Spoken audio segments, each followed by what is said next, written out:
Je m'appelle Clarissa Rowe, j'ai 32 ans. La pluie à l'extérieur de la fenêtre de mon appartement tapait un rythme contre le verre, lourd et persistant, comme un batteur impatient qui refusait d'être ignoré. J'aurais dû rester chez moi ce jeudi soir, blotti sous ma couverture avec un verre de merlot, en laissant la tempête me bercer jusqu'au sommeil. Au lieu de cela, je me suis retrouvé debout devant le miroir, à lisser la robe noire qui, selon Adrienne, me donnait l'air puissante. C'était censé être une soirée de célébration, une promotion, une augmentation, la promesse de l'avenir que nous construisions ensemble. Quand son appel est arrivé, mon rouge à lèvres a glissé de ma main et a claqué sur le sol. Dîner avec ses parents annulé, urgence familiale. Je voulais le croire. Je voulais croire que l'inquiétude dans sa voix n'était que de la fatigue, pas de la tromperie. L'amour signifiait la confiance, n'est-ce pas? C'était ce que je ne cessais de me répéter. Et pourtant, mes pieds m'ont entraîné sur la 5e rue, capuche relevée, casquette de baseball baissée, comme si un instinct profond en moi connaissait déjà la vérité. Le restaurant brillait comme une île de chaleur contre la tempête. À travers ses larges fenêtres, j'ai vu la lumière dorée, le tintement des verres, les couples se penchant l'un vers l'autre au-dessus de tables éclairées à la bougie. Je me suis dit que je ne ferais que passer, juste pour confirmer que tout allait bien. Mais c'est là que je l'ai vu. Adrien. Mon Adrien. Ses épaules voûtées de cette façon qu'il avait toujours quand il était nerveux. Ses doigts passant dans ses cheveux foncés, en face de lui, des cheveux auburn. Un rire comme des bulles de champagne. Et ses parents assis à côté d'elle, avec des yeux qui brillaient d'approbation. Je me suis figé. Le nom de cette femme m'a frappé comme un couteau lorsque Margie White l'a prononcé. Bessie. Celle qui s'était échappée. Celle dont il m'avait parlé avec des hausses d'épaules et des histoires rapides, comme si elle était un fantôme de son passé. Sauf que ce n'était pas un fantôme. Elle était là, bien vivante, rayonnante, sa main entrelacée dans la sienne. Je me suis glissé dans un coin caché, le cœur battant si fort que j'étais sûr que quelqu'un l'entendrait. Mes yeux se sont troublés, mais mon oui s'est affiné, captant chaque mot cruel. Les parents d'Adrienne riant, le félicitant d'être si intelligent. Adrien lui-même me traitant de pathétique, me balayant du revers de la main comme rien de plus qu'un portefeuille sur pattes, un distributeur automatique ambulant. Chaque mot était de l'acide qui coulait le long de ma colonne vertébrale. Ma gorge me brûlait, mais aucun cri n'est sorti. Au lieu de cela, je suis resté assis en silence, mes ongles s'enfonçant en croissant dans mes paumes pendant que je les écoutais planifier un avenir financé par ma stupidité. Le dacompte de l'appartement, les cadeaux, les dîners, tout cela à mes frais. Ma générosité transformée en leur plaisanterie privée. Je me suis éloigné en trébuchant avant de m'effondrer là sur le sol. L'air de la nuit m'a frappé comme des éclats de verre. Au moment où j'ai atteint mon immeuble, la pluie s'était aggravée, martelant le béton comme pour se moquer de moi. Je me déplaçais comme un fantôme dans mon appartement, voyant chaque objet avec une nouvelle clarté haineuse. Son flacon de eau de Cologne sur la commode, la montre que je lui avais achetée reposant de manière suffisante sur la table de chevet, ses chaussures près de la porte comme si elles étaient chez elle. Et puis quelque chose en moi a craqué. La rage est venue par vagues, chaude et sauvage d'abord, puis glaciale et contrôlée. J'ai rassemblé ses affaires, chaque cravate, chaque chemise, chaque trace de lui qui avait envahi mon espace. Mes bras chargés des preuves de 8 mois de tromperie. Je suis descendu dans la rue, laissant la tempête baptiser ses possessions. Le blouson en cuir, les chemises en soie, les chaussures cirées jetées un par un dans un monument trempé de mensonges. Madame Rodriguez du 4B est passée, son chien tirant sur la laisse. Elle s'est arrêtée, me regardant vider mon appartement de sa présence. Ménage de printemps, a-t-elle demandé avec un sourire malicieux. Quelque chose comme ça, ai-je répondu, ma voix plus ferme que ce que je ressentais. Elle m'a tapoté le bras, les yeux étincelants d'une compréhension silencieuse. C'est bien, Mia. Parfois, il faut jeter les poubelles avant que l'air ne puisse de nouveau respirer sainement. Lorsqu'elle est partie, je suis resté sous la pluie battante, à fixer le monceau qui était autrefois mon histoire d'amour. 8 mois réduits à du tissu trempé et du cuir abîmé. J'aurais dû sangloter. Au lieu de cela, j'ai ressenti un étrange calme, comme si la tempête avait balayé quelque chose. Mais ce n'était pas suffisant. Loin d'être suffisant. En haut, j'ai ouvert mon ordinateur portable. Mes doigts tremblaient au début, mais ce sont alertes déplacées avec précision. Adrienne pensait avoir choisi une imbécile. Une femme désespérée aveuglée par l'amour. Mais il avait oublié une chose. J'étais comptable. Je vivais dans les chiffres, dans les détails, dans les schémas. Les chiffres ne mentaient jamais. Les gens, oui. J'ai commencé à fouiller. La carte AMX noire que je lui avais donnée montrait des dîners dans des restaurants où je n'avais jamais mis les pieds. Des frais d'hôtel dans des endroits où il prétendait n'être jamais allé. Des achats en boutique pour des femmes qui n'étaient pas moi. 15 000 $ siphonnés en 3 mois, cachés à la vue de tous. Et puis il y avait les avances de fonds, soigneusement échelonnées, suffisamment petites pour éviter les alarmes, mais s'accumulant comme des coupures qui finissent par vous vider de votre sang. Capture d'écran, tableur, relevé. J'ai construit mon dossier comme je construisais chaque audit. Lentement, méticuleusement, inattaquable. Son ordinateur portable était une mine d'or.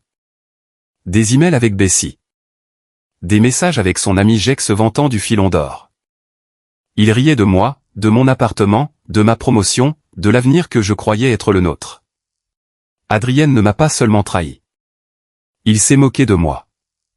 Au moment où la tempête s'est calmée, j'avais un dossier épais de preuves, non seulement d'infidélité, mais de fraude, de vol, d'un homme si arrogant qu'il croyait qu'il ne se ferait jamais prendre. J'ai fixé les documents, les emails, les textos moqueurs, et quelque chose en moi s'est cristallisé. Ce n'était plus du chagrin d'amour. Ce n'était même plus de la colère. C'était la guerre. Adrien White m'avait traité de pathétique, avait dit à ses parents que je n'étais rien de plus qu'un chèque de paie avec un rythme cardiaque. Mais il m'avait sous-estimé. Il avait confondu le silence avec la faiblesse, la générosité avec la stupidité, et cette erreur allait lui coûter tout ce qu'il avait. J'ai fermé l'ordinateur portable et je suis resté assise dans le bourdonnement calme de l'appartement. Ma poitrine me faisait encore mal, mais sous la douleur, il y avait de l'acier. Demain, ai-je pensé, le vrai travail commence. La lumière du matin s'est glissée à regret à travers mes stores, pâle et froide, comme si même le soleil ne voulait pas toucher aux ruines qu'Adrienne avait laissées derrière lui. Mon corps me faisait mal d'épuisement, mais mon esprit était une machine, calculant, assemblant, déterminé. Le café fumait dans ma tasse, amer et fort, bien que je le goûtasse à peine. Ma table de cuisine s'était transformée du jour au lendemain en un laboratoire de police scientifique, des piles de reçus, des relevés de cartes de crédit, des captures d'écran et l'ordinateur portable abandonné d'Adrienne brillant de secrets accablants. J'ai commencé là où n'importe quel comptable commencerait, par les chiffres. Chaque transaction de la carte MX noire que je lui avais follement donnée a été reportée sur un tableur. Des lignes de dîner, de frais de boutique, de séjour à l'hôtel. Je les ai codées par couleur. Rouge pour les restaurants, bleu pour les voyages, vert pour les articles de luxe. La feuille s'est éclairée comme une foire de la tromperie. Mon argent avait été le carburant de sa mascarade. Chaque charge était une brique dans le château qu'il construisait avec quelqu'un d'autre. Au début, le schéma était un simple vol. Mais au fur et à mesure que mes doigts volaient sur les touches, j'ai vu plus. Le calendrier, l'intention. Les mêmes week-ends où il me disait qu'il rendait visite à son oncle malade dans le New Jersey, il y avait des frais d'hôtel à Manhattan. Le jour où il a prétendu que sa carte était bloquée, il y avait un achat pour le parfum préféré de Bessie. Adrien n'était pas brouillon. Il était stratégique. Il avait construit une double vie à mes frais et en riait avec Jake Damian, le parasite qui l'encourageait. J'ai trouvé le texto enfoui dans ses historiques de discussion. Jake, alors, le filon d'argent, mon frère? Adrien, plein gaz. Je viens de lui faire payer mon assurance auto pour l'année. Jake, un coup classique. Combien elle vaut, à ton avis? Adrien, son appartement vaut 800 000 $ sans problème. En plus, elle vient de passer associée. Du lourd. Elle croit que je suis son âme sœur. C'est presque triste. Presque triste. J'ai fixé ces deux mots jusqu'à ce que mes yeux se troublent. Mon amour, ma loyauté, nos rires ensemble autour d'un café le matin, réduit à presque triste. J'avais envie de fracasser l'ordinateur portable, mais au lieu de cela, j'ai imprimé chaque ligne ignoble, en les perforant pour les mettre dans un classeur. La rage était le carburant, mais l'épreuve était le pouvoir. Adrienne pensait avoir choisi une imbécile désespérée. il avait choisi la mauvaise comptable. En milieu de journée, ma table à manger ressemblait à un panneau de preuve du FBI. Je n'avais pas remarqué que la pluie s'était arrêtée jusqu'à ce qu'un rayon de soleil frappe les photos d'Adrien et moi, encore éparpillés sur le comptoir. Lui m'embrassant la tempe, lui riant dans Central Park, lui me tenant la hanche comme si cela signifiait quelque chose. J'ai rassemblé les photos et les ai enfoncées dans un tiroir. Ce n'était pas des preuves. C'était du poison. Cet après-midi-là, j'ai apporté le classeur chez Nelson & Associates. Elizabeth Hall, mon associé, a levé les yeux de son bureau au moment où je suis entré. Ses yeux perçants m'ont balayé. Ma posture rigide, mon visage pâle, le costume noir que je portais comme une armure.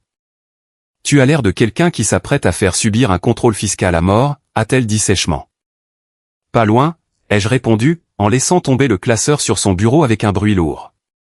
Elle l'a ouvert, parcourant les reçus, les emails et les messages imprimés. Son visage s'est durci. Ce petit salaud a monté une arnaque au long cours et il a été assez stupide pour laisser une trace numérique qu'un stagiaire de première année pourrait suivre. Stupide ou arrogant, ai-je murmuré. Elizabeth s'est adossée à son siège, croisant les bras. « Qu'est-ce que tu veux faire, Clarissa ?»« Tout, ai-je dit. Tout ce qui est légal, et peut-être même certaines choses qui vivent dans la zone grise. » Un lent sourire s'est dessiné sur son visage. Mon genre préféré. Elizabeth n'était pas seulement une associée. C'était une ancienne comptable judiciaire du FBI qui avait des amis dans des endroits dont la plupart des gens n'admettaient même pas l'existence.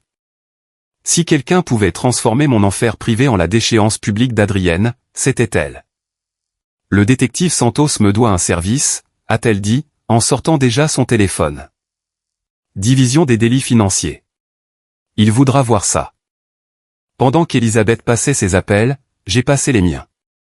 D'abord à la banque, pour signaler les prélèvements non autorisés, puis à la compagnie de cartes de crédit, pour geler les comptes, puis au complexe d'appartements dans lequel Adrienne prévoyait d'emménager avec Bessie, pour les alerter de la fraude. Chaque appel était une petite reconquête de territoire.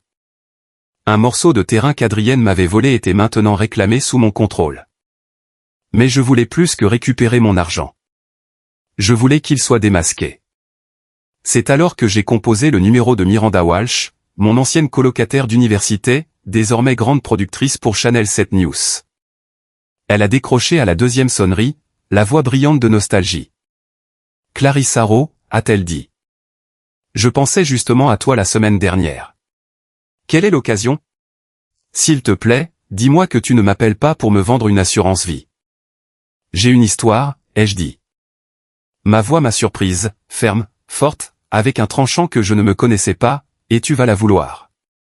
Je lui ai tout raconté, condensant 8 mois en points clés de trahison et de fraude. J'ai laissé de côté la douleur, l'humiliation, les nuits de rire qui n'avaient été que des mensonges. Elle n'en avait pas besoin. Ce dont elle avait besoin, c'était de l'escroquerie, du schéma, des noms des autres victimes, des relevés financiers qui prouvaient qu'Adrienne n'était pas seulement un mauvais petit ami, mais un prédateur en série. Quand j'ai fini, il y a eu un silence à son bout de la ligne. Puis, c'est de l'or, Clarissa. Des femmes vont se reconnaître là-dedans. Elles réaliseront qu'elles ne sont pas seules. Nous allons le clouer au mur. Sa certitude était de l'oxygène. Bien, ai-je dit doucement. C'est ce que je veux. Au moment où j'ai quitté le bureau ce soir-là, Elizabeth avait organisé une réunion avec le détective Santos. Miranda rassemblait des recherches sur des arnaques similaires, et les lignes de crédit d'Adrienne s'effondraient comme des dominos. Pourtant, quand je suis rentré chez moi, le silence de l'appartement pesait sur moi. Les meubles, les photos, même l'odeur de l'eau de Cologne d'Adrienne qui persistait dans le couloir. Tout se moquait de moi. Je me suis réinstallé à la table, ouvrant mon classeur, feuilletant page après page. Les preuves étaient inattaquables. Adrienne paierait. Et pourtant, sous la fureur, la honte s'enroulait dans ma poitrine. Comment moi, Clarissa Rowe, associée dans un cabinet prestigieux, respectée, intelligente, avais-je pu me laisser escroquer ainsi ? Comment avais-je pu justifier chaque signal d'alarme, me dire que chaque mot cruel n'était qu'une mauvaise journée ? J'ai pensé à la voix de ma mère il y a des années, ne donne pas trop de toi-même, Clarissa. Certaines personnes prendront jusqu'à ce qu'il ne reste plus rien. Elle avait eu raison. Adrienne avait pris et pris jusqu'à ce qu'il ne reste presque plus rien. Mais elle n'avait pas tenu compte d'une chose. Lorsqu'on m'a mise à nu, j'ai découvert de l'acier. Demain, Adrien White apprendrait qu'il avait créé son propre exécuteur. Le plan s'est déroulé comme une chorégraphie. Chaque étape chronométrée, chaque rôle attribué. Elisabeth appelait cela une symphonie, chaque instrument frappant quand on lui en donnait le signal. J'appelais cela la justice. Vendredi soir, je me suis tenu devant le même miroir où, 2 nuits plus tôt, j'avais étalé mon rouge à lèvres sous le choc. Cette fois, le rouge sur mes lèvres n'était pas pour lui. C'était une peinture de guerre. Ma robe noire me moulait comme une armure, mon bracelet dissimulant le petit émetteur sans fil que l'équipe de Miranda m'avait glissé plus tôt. Mon pouls battait à mes oreilles, mais mes mains étaient fermes. Adrienne m'avait envoyé des textos toute la journée, confus, inquiet, puis en colère. Mais quand je l'ai appelé pour l'inviter à dîner, il a accepté en quelques secondes. Un prédateur ne s'éloignait jamais d'une proie gratuite. Château Marmont, 20h, lui avais-je dit. Il n'a hésité que le temps de trahir sa culpabilité avant d'accepter. Le restaurant brillait exactement comme la nuit où j'avais découvert la vérité. Les mêmes lumières dorées, le même doux bourdonnement de conversation, la même odeur de romarin et de vin persistant dans l'air. Mais ce soir, je n'entrais pas en douce comme un fantôme. Ce soir, je marchais droit dans la tanière du lion avec une laisse à la hande. Adrienne était déjà assise à une table d'angle. La même posture, les mêmes cheveux soigneusement coiffés, bien que ses yeux balayaient la pièce comme un homme en attente d'un jugement. Il s'est levé quand il m'a vu. Ce sourire travaillait glissant sur son visage comme un masque qu'il avait trop souvent porté. « Clarissa » a-t-il dit chaleureusement, en se penchant pour m'embrasser la joue. Je l'ai laissé faire. Ses lèvres ont à peine effleuré ma peau, mais cela a suffi pour me rappeler les nuits où j'avais cru que ce toucher signifiait de l'amour. Maintenant, cela ne signifiait plus rien. « Tu es incroyable » a-t-il dit. « Merci » ai-je répondu, en me glissant sur la chaise d'en face. Ma voix était calme, posée, une tempête contenue. Le serveur est apparu et Adrienne a commandé du vin sans me consulter. J'ai demandé de l'eau. J'avais besoin de clarté, pas de brouillard. Alors, a-t-il dit, en se penchant en avant, la voix teintée d'une fausse inquiétude. Quelle est cette crise dont tu as parlé? J'ai croisé son regard, laissant le silence s'étirer suffisamment longtemps pour que la sueur perle le long de la naissance de ses cheveux. C'est compliqué. Beaucoup d'avocats, beaucoup de clients mécontents. Il a expiré de soulagement. Il pensait avoir compris à nouveau. Son monde exigeait que je sois affolée et dépendante pour qu'il puisse être le sauveur. Tu sais que tu peux me parler de tout, a-t-il dit, en tendant la hande à travers la table. Sa hande a hésité, puis s'est posée légèrement sur la mienne. Je ne me suis pas retiré. Pas encore. Nous sommes ensemble depuis 8 mois, ai-je dit d'une voix ferme. Nous avons parlé d'emménager ensemble, de combiner nos finances, de mariage. Ses yeux ont étincelé. Exactement. C'est ce que je veux. Tout avec toi. J'ai penché la tête, l'étudiant comme un spécimen. Mais voici le problème, Adrien. Je paie pour tout. Les vêtements, la nourriture, les acomptes de loyer, et même ton assurance auto. Que apportes-tu exactement à cette association? Sa bouche s'est ouverte, fermée, puis rouverte. Clarissa, je ne peux pas croire que tu comptes les points. L'amour, ce n'est pas une question d'argent. Exactement, ai-je dit. Mon ton s'est durci. Donc, si ce n'est pas une question d'argent, cela ne te dérangera pas si j'annule les cartes, coupe les dépenses et qu'on sépare tout à 50-50e. Le masque s'est craqué. La panique a effleuré ses yeux avant qu'il ne l'étouffe.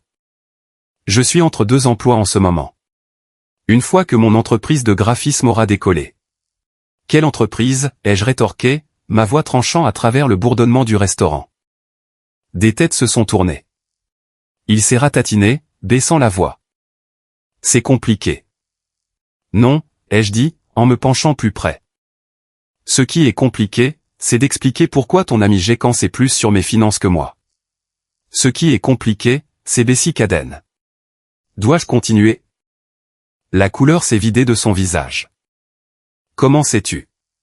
De la même façon que je sais pour les autres femmes, Les jeux coupés. Mes mots étaient d'acier froid, ferme et délibéré.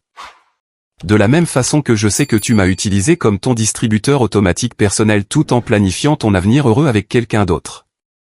Il m'a fixé, son charme travaillait vacillant, sa voix brisée dans un murmure. Tu étais là. Tu as entendu. J'ai tout entendu, ai-je dit, chaque rire, chaque plaisanterie cruelle, chaque plan que tu as construit sur mon argent. Ses mains tremblaient maintenant, serrant son verre trop fort. Clarissa, s'il te plaît. Je peux expliquer. Explique. Je me suis adossé, croisant les bras. Explique comment tu m'as volé. Comment tu as imité ma signature? Comment tu as comploté pour me faire disparaître après que j'ai payé ton avenir avec une autre femme? Un lourd silence est tombé. Sa bouche bougeait, mais rien ne sortait. Pour une fois, Adrien White, l'homme qui avait toujours une réponse, était sans voix. J'ai fouillé dans mon sac et j'ai sorti la pochette en craft. Je l'ai posée sur la table, la poussant vers lui avec un soin délibéré. Qu'est-ce que c'est? Sa voix a déraillé. Ta vie, ai-je dit, des relevés bancaires, des emails, des rapports de police, des témoignages de tes précédentes victimes. Ses doigts tremblaient lorsqu'il l'a ouverte. Des photos se sont étalées sur la table. Sarah Mitchell, Jessica Williams, Rebecca Rivera, toutes des femmes qu'il avait vidées comme il m'avait vidé. Sa respiration est devenue courte, saccadée. Tu ne peux pas faire ça, a-t-il murmuré. Je ne fais rien, ai-je dit. Je te laisse faire face aux conséquences de tes propres choix.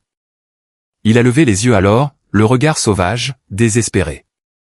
Pourquoi me fais-tu ça? La question était presque risible. Même maintenant, il se voyait comme la victime. Parce que tu m'as fait croire que je ne valais rien, ai-je dit doucement, mais avec venin. Parce que tu as transformé mon amour en ta plaisanterie. Parce que quelqu'un doit s'assurer que tu ne feras plus jamais ça à personne. Je me suis levé en lissant ma robe. Derrière Adrien, près de l'entrée, j'ai vu le détective Santos s'avancer. À l'extérieur, l'équipe de tournage de Miranda ajustait ses angles, ses objectifs fixés sur la table. Tu as deux choix, ai-je dit. Tu peux venir tranquillement et peut-être obtenir un accord, ou tu peux fuir et passer le reste de ta vie traquée. Son visage s'est effondré, ses épaules se sont affaissées.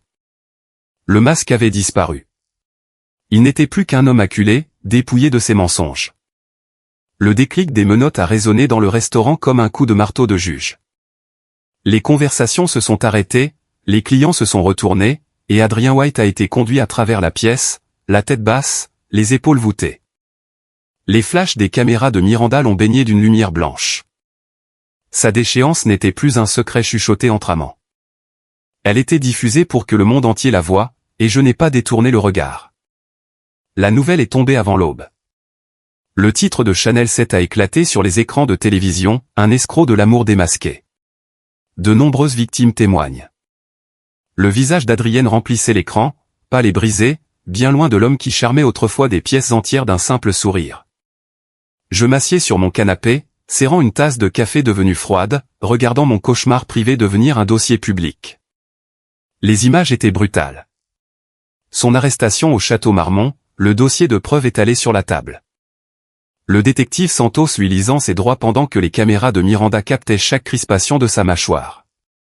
Mon nom était flouté sur les documents, mais ma voix résonnait en arrière-plan, forte, ferme, presque méconnaissable pour moi-même.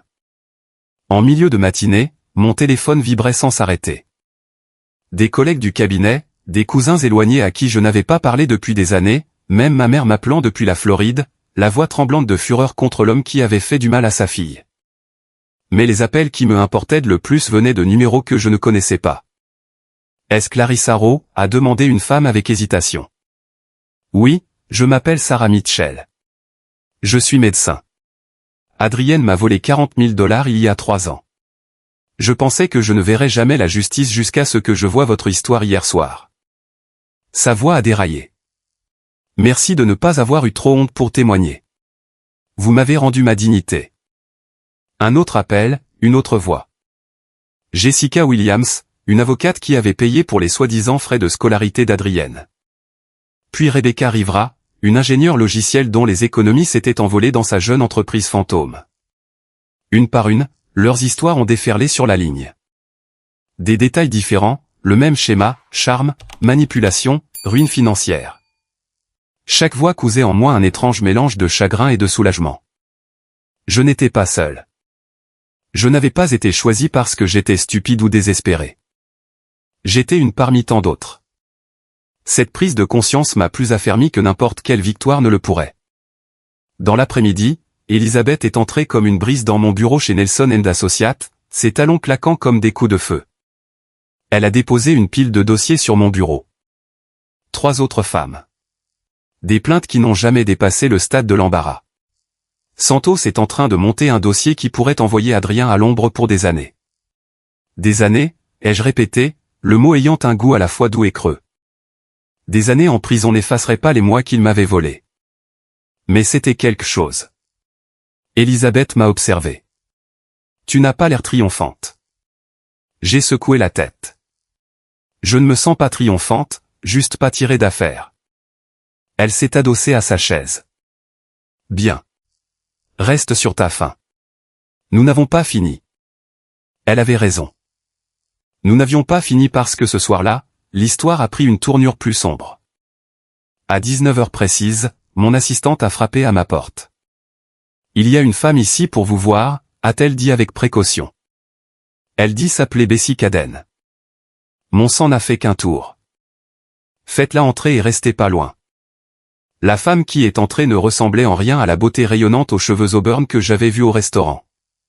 Ses cheveux pendaient sans vie, ses vêtements étaient froissés, son visage pâle de manque de sommeil. Elle a fermé la porte derrière elle, ses yeux se verrouillant sur les miens avec un étrange mélange de défi et de désespoir. Mademoiselle Rowe, a-t-elle dit, sa voix contrôlée, mais tremblante sur les bords. Merci de me recevoir. Vous avez 3 minutes, ai-je répondu, sans lui proposer de siège. Elle s'est assise quand même. Ce que vous avez entendu ce soir-là. Ce n'était pas toute la vérité. J'ai ri d'un rire sec et sans humour. Vraiment? Quelle partie n'était pas vraie? La partie où Adrien m'a traité de pathétique ou la partie où il s'est vanté de m'utiliser pour payer votre avenir ensemble? Elle a grincé des dents, mais son regard a tenu bon. Je ne vous ai jamais traité de pathétique. C'était lui. Et quand il a dit ces choses, j'ai été malade. Mais vous devez savoir que j'étais piégé, moi aussi. Piégé, ai-je répété, la voix montante. Vous avez planifié un avenir avec de l'argent volé. Vous étiez assise à cette table en souriant pendant que je finançais votre conte de fées.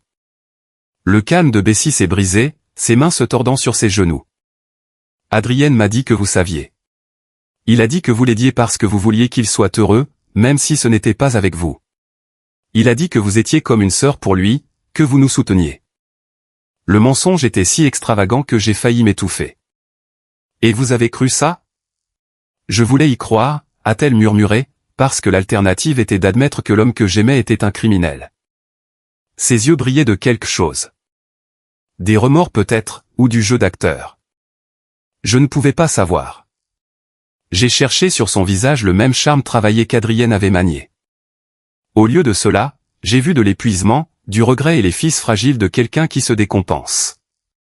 La nuit au restaurant, a-t-elle continué doucement, c'était la première fois que je l'entendais parler de vous de cette façon. Et j'ai réalisé que s'il pouvait être si cruel envers quelqu'un qui ne lui avait montré que de la gentillesse, alors tout ce qu'il m'avait dit sur nous était probablement un mensonge aussi. C'est pour cela que je l'ai quitté. J'ai croisé les bras. Et pourtant, vous voilà. Que attendez-vous de moi, Bessie?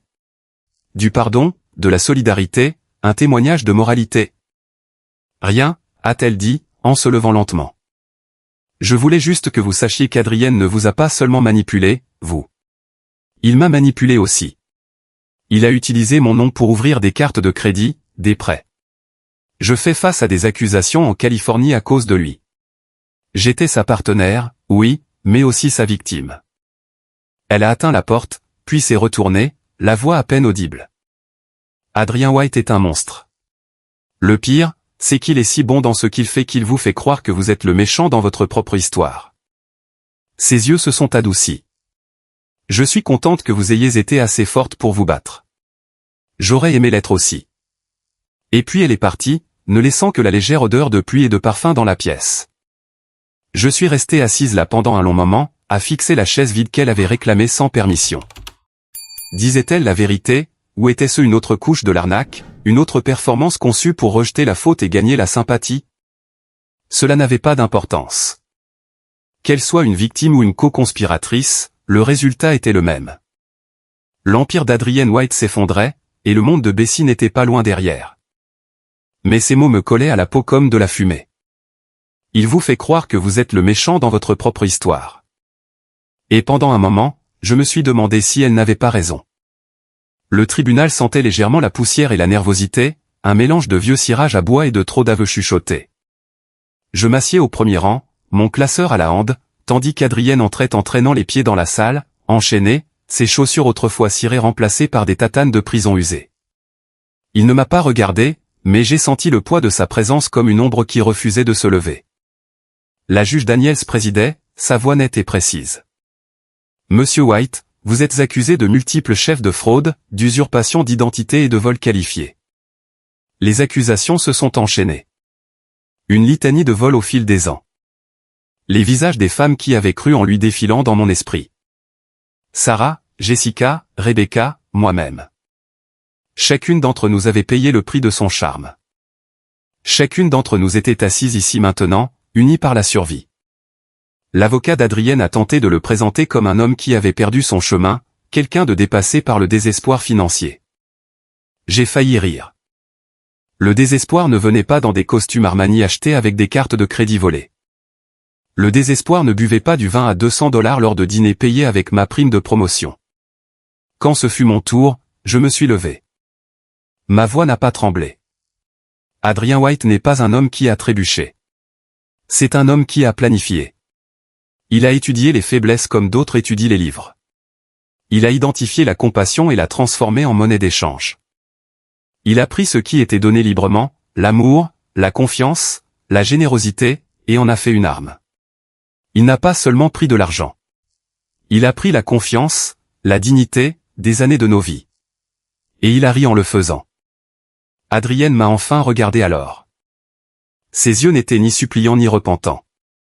Ils étaient plats, calculateurs, comme cherchant encore un angle d'attaque, mais il n'y avait plus rien à négocier. La sentence est tombée, lourde, 7 ans dans une prison fédérale suivie d'une liberté conditionnelle. Un murmure a parcouru la salle d'audience.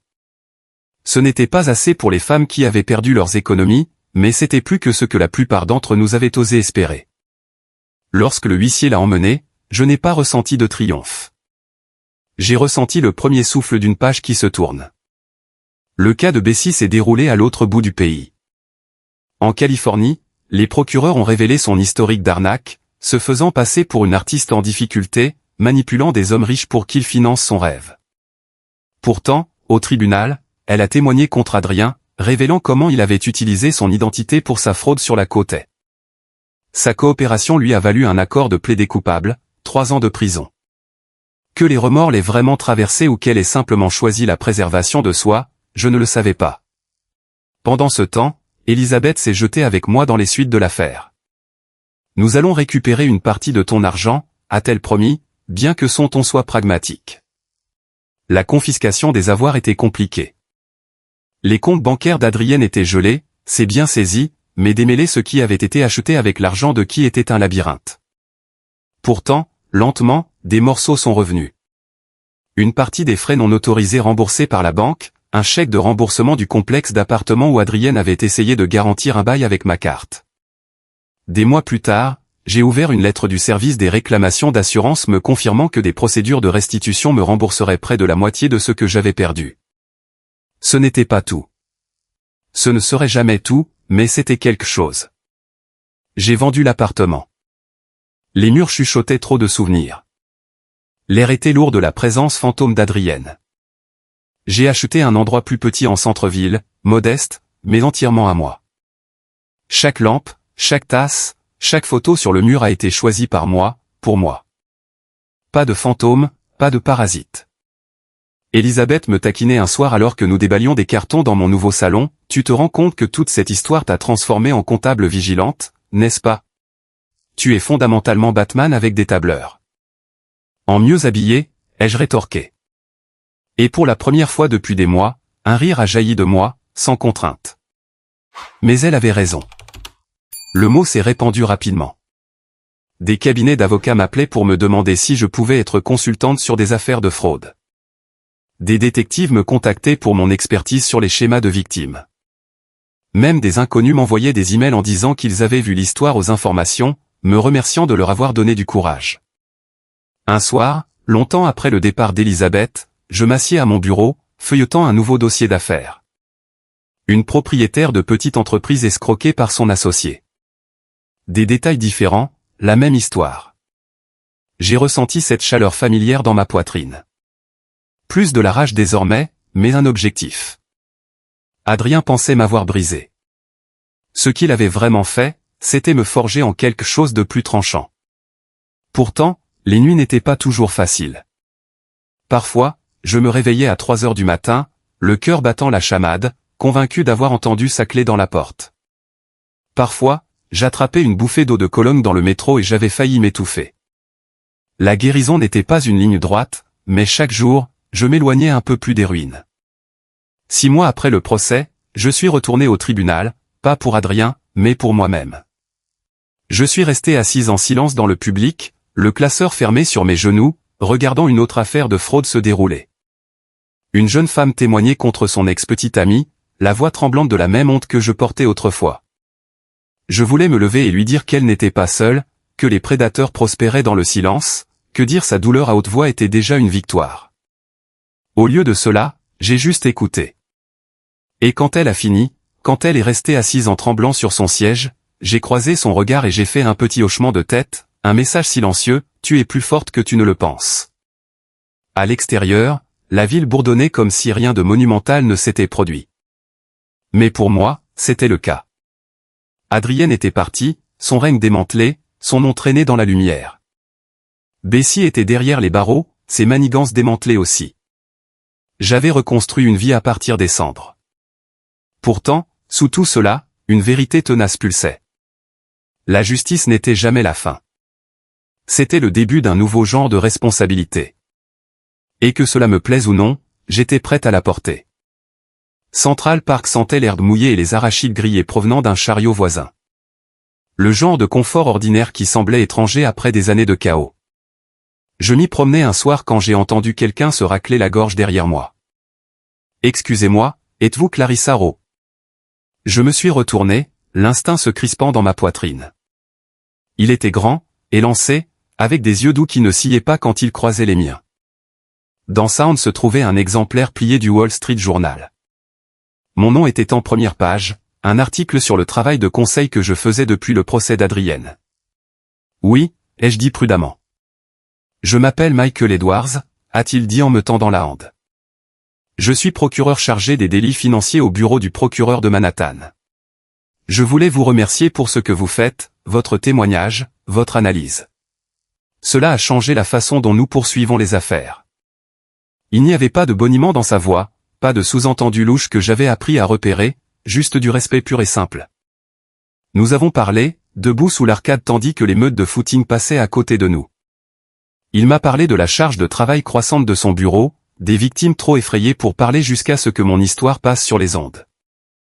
Nous avons constaté une augmentation de 30% des signalements depuis que Channel 7 a diffusé votre affaire, a-t-il dit. Le chiffre m'a stupéfié. Ma douleur s'était répercutée en quelque chose d'utile, quelque chose de protecteur. Pour la première fois depuis des mois, j'ai ressenti les frémissements d'une fierté démêlée de la honte. Michael m'a tendu sa carte. Nous pourrions utiliser votre éclairage sur une affaire que nous montons. Profil similaire, un homme ciblant les femmes professionnelles. Accepteriez-vous d'être consultante? J'ai pris la carte, nos doigts se frôlant brièvement. Je vais vérifier mon agenda, ai-je dit, bien que quelque chose en moi connaissait déjà la réponse. Ce fut le commencement. Au cours des 2 années suivantes, Michael et moi avons construit quelque chose de fragile mais de réel. Nous avons commencé lentement, des rendez-vous café qui se sont transformés en dîners, des conversations qui ont dévié des salles d'audience vers des souvenirs d'enfance. Il connaissait mes cicatrices et ne m'a jamais bousculé. Avec lui, je ne me sentais pas comme une victime ou une étude de cas. Je me sentais moi-même. Mais la guérison n'était pas linéaire. La confiance était une langue que je devais réapprendre syllabe par syllabe. Parfois je me retirais, remettant en question ses motivations, disséquant sa gentillesse à la recherche de coups cachés. Il n'en a jamais pris ombrage. Il attendait simplement, ferme et patient. Un soir, après être rentré du dîner, il m'a arrêté devant mon appartement. « Tu n'as rien à décider ce soir », a-t-il dit, les yeux doux. « Mais sache ceci. Je ne te vois pas comme brisée, Clarissa. Je te vois comme la personne la plus affûtée que j'ai rencontrée dans cette ville. Et si tu me le permets, j'aimerais me tenir à tes côtés, pas au-dessus de toi. » C'était l'exact opposé du monde d'Adrienne. Du respect au lieu de l'exploitation, un partenariat au lieu du parasitisme. Au moment où Michael et moi avons commencé à parler d'emménager ensemble, les fantômes de la trahison d'Adrienne s'étaient estompés. Pas partis, jamais partis, mais estompés en cicatrices avec lesquelles je pouvais vivre. Puis la lettre est arrivée. Elle est venue dans une enveloppe simple, sans adresse de retour. Je l'ai ouverte, parcourant les mots jusqu'à ce qu'une ligne me saute aux yeux comme une lame, Adrien White, audience de libération conditionnelle prévue. Mes mains ont tremblé. Mon café s'est renversé sur le comptoir, tachant la lettre, mais je ne pouvais pas m'arrêter de lire. Il avait purgé 4 ans de sa peine de 7 ans. En tant que victime, j'avais le droit d'y assister, de témoigner, de parler des dommages qu'il avait causés. L'air dans mon appartement semblait soudain raréfié. L'idée de le revoir, d'entendre sa voix crispait chaque muscle de mon corps. Ce soir-là, j'ai appelé le détective Santos, qui était devenu un ami au fil des ans. J'ai reçu l'avis, ai-je dit doucement. Je me doutais bien, a-t-il répondu. Tu comptes contester la libération conditionnelle. J'ai fixé les lumières de la ville par la fenêtre. Une partie de moi voulait crier oui, exiger qu'Adrienne reste enfermée pour s'assurer qu'il n'ait jamais la chance de manipuler une autre âme.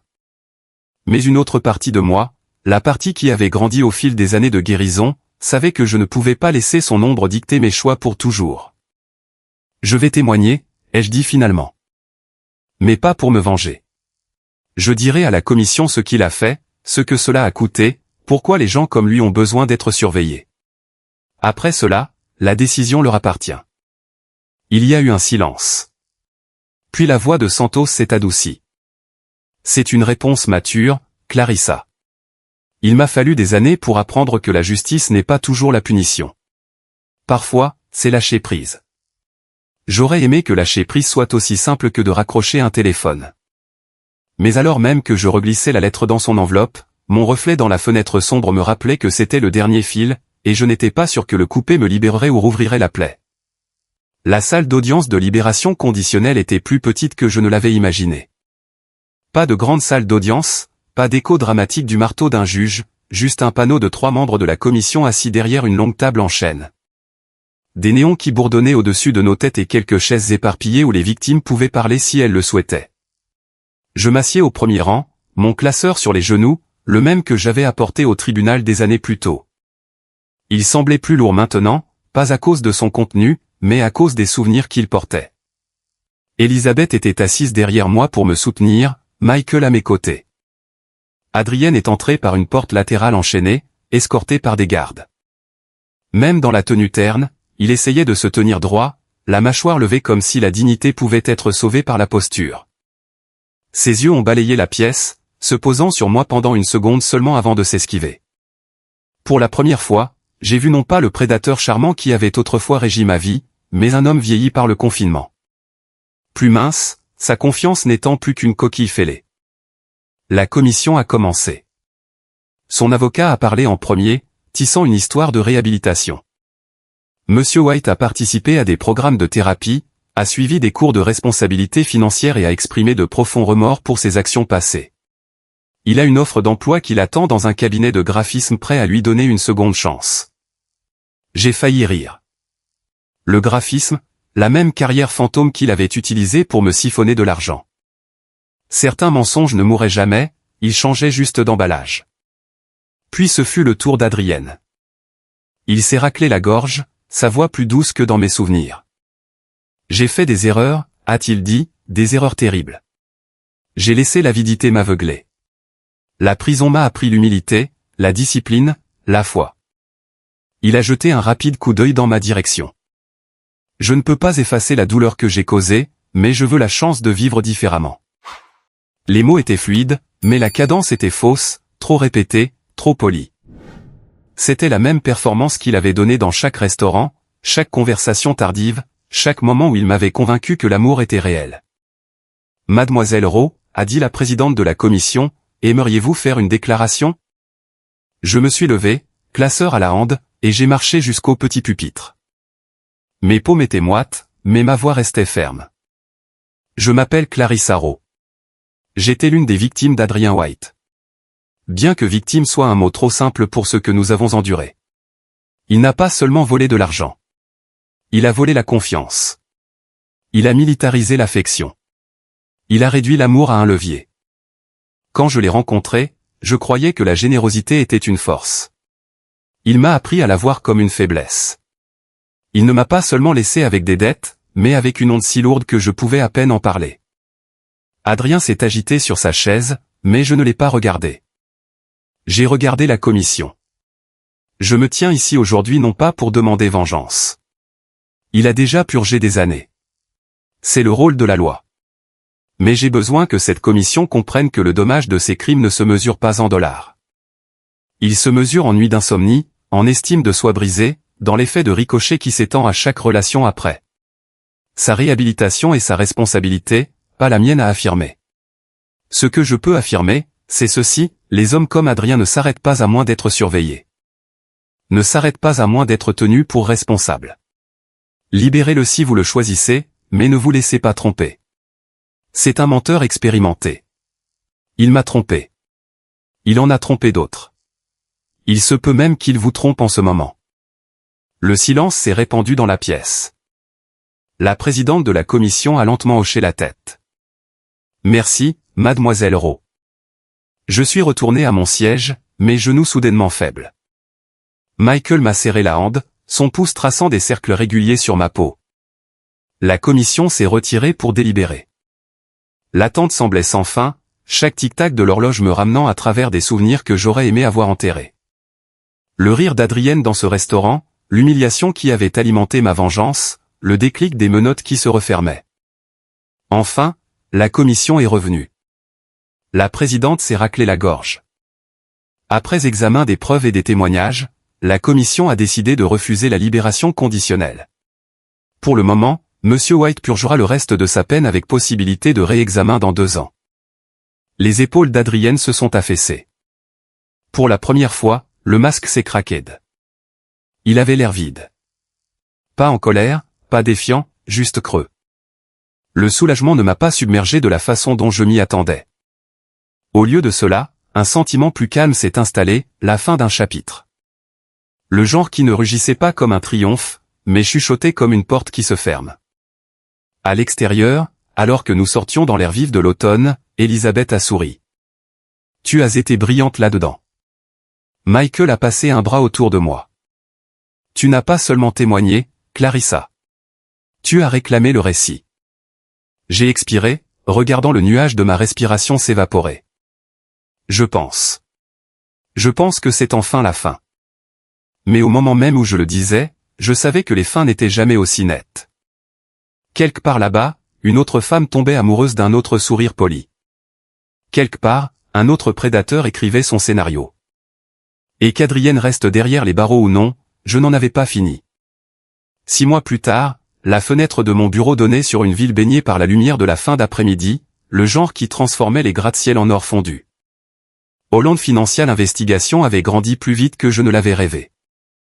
Ce qui avait commencé comme une croisade d'une seule femme à ma table de cuisine était devenu une équipe de 12 analystes, de liaisons juridiques, et même d'un spécialiste du soutien aux victimes. Chaque bureau bourdonnait d'un objectif, chaque dossier, une autre petite bataille dans une guerre que je n'avais pas choisie mais que je refusais d'abandonner. Ce matin-là, j'avais examiné les dossiers de 3 femmes dupées par le même entrepreneur promettant des investissements dans une jeune entreprise virtuelle. Leur voix craquait de la même honte que je ne connaissais que trop bien autrefois. Maintenant, quand je les regardais dans les yeux, je pouvais dire les mots avec conviction, vous n'êtes pas seul. Vous n'êtes pas à blâmer. Et nous allons riposter. Michael était devenu une présence constante à travers tout cela. Nous avancions lentement, prudemment. Des dîners qui se transformaient en week-ends, des week-ends qui devenaient des discussions sur un foyer partagé. Il respectait mon indépendance, n'a jamais essayé de me gérer, ne m'a jamais fait douter du sol sous mes pieds.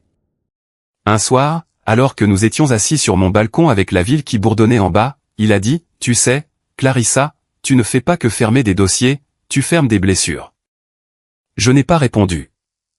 Je me suis juste appuyé contre lui, laissant le silence parler. Puis est venue l'enveloppe, simple, sans marque, glissée par la fente du courrier comme un intrus. À l'intérieur se trouvait une seule feuille de papier. Avis de réexamen de la libération conditionnelle d'Adrien White prévue dans 2 ans. Mon pouls a sauté, mais une seule fois. La peur qui s'enroulait autrefois en moi avait perdu de son tranchant. Cette fois, j'ai plié le papier, l'ai placé dans un tiroir et je suis retourné au travail. Adrienne ne possédait plus mes nuits. Des semaines plus tard, un nouveau nom est passé sur mon bureau. Amanda, 23 ans, terrifiée, convaincue que son petit ami drainait ses finances sous le couvert de rêves partagés. Elle avait vu le documentaire sur mon affaire sur Netflix, m'avait vu m'asseoir sous les projecteurs du studio et raconter l'histoire de la façon dont j'avais récupéré ma vie. Elle avait composé le numéro en tremblant, en chuchotant, « Je pense que ça m'arrive à moi aussi ». Ces mots m'ont frappé comme un miroir reflétant le passé. Je me suis souvenu du poids de la honte, de l'espoir désespéré que peut-être, juste peut-être, l'amour était réel, même quand les preuves criaient le contraire. « Vous êtes au bon endroit », lui ai-je dit, en sortant un bloc-notes neuf. Commencez par le début. Tandis qu'elle parlait, son histoire a déferlé avec les mêmes rythmes. Mensonges répétés, argent siphonné, rêve mijoté comme un appât. Mon stylo grattait sur la page, mais dans ma poitrine, quelque chose d'autre s'agitait. Plus l'amertume qui m'animait autrefois, mais un objectif aiguisé jusqu'à la clarté. Adrien avait essayé de me briser. Au lieu de cela, il m'avait forgé en une arme. Quand Amanda a fini, la voix tremblante, j'ai dit fermement, « Nous allons l'arrêter. Vous n'êtes pas faible. Vous n'êtes pas pathétique. Et vous n'êtes plus seul. » Son silence s'est brisé en sanglots, non pas de désespoir, mais de soulagement. Plus tard cette nuit-là, alors que la ville s'installait dans le crépuscule, je me suis tenu près de la fenêtre de mon bureau, regardant les phares se flouter en ruban blanc. La pluie avait commencé, douce d'abord, puis régulière. J'ai repensé à la nuit où j'avais jeté les vêtements d'Adrienne sur le trottoir. La tempête baptisant les ruines de mon ancienne vie. Cette nuit-là avait semblé être une fin. Maintenant je comprenais que c'était un commencement. Adrien White passerait des années derrière les barreaux. Peut-être qu'un jour il marcherait libre, mais il ne serait jamais libre de ce que j'avais construit. Un réseau de femmes qui refusaient de garder le silence. Une organisation qui transformait la trahison en cri de ralliement. Mon téléphone a vibré à nouveau. Un autre email. Une autre histoire. Une autre vie sur le point de changer. J'ai souri, pas amèrement, pas par vengeance, mais avec quelque chose de plus stable. Ma vengeance n'avait jamais été la peine de prison d'Adrienne. Ma vengeance, c'était ceci, la vie que j'ai reconstruite, les femmes que j'ai autonomisées, la justice que j'ai poursuivie. Il avait essayé d'écrire ma fin, mais j'avais écrit mon propre commencement, et je ne faisais que commencer.